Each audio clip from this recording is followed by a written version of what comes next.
சிவபெருமான் மீது பக்தி செலுத்துவது என்பது அவ்வளவு சுலபமானதில்லை, மிகவும் கடினமானது.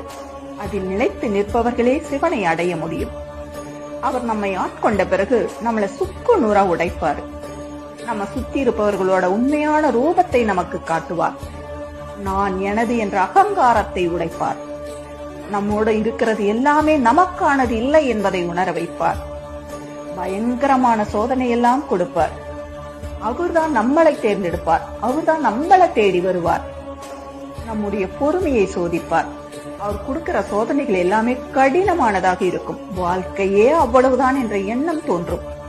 அவர் கொடுக்கின்ற சோதனைகள் எல்லாமே நாம யார் என்பதை நமக்கு புரிய வைப்பதற்காகத்தான்.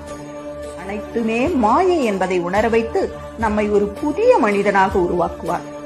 இத்தனை சோதனைகளையும் கடந்தும் அவர் மீது நம்பிக்கை வைத்தால் நம்மை ஒருபோதும் கைவிட மாட்டார் நம் ஈசன்.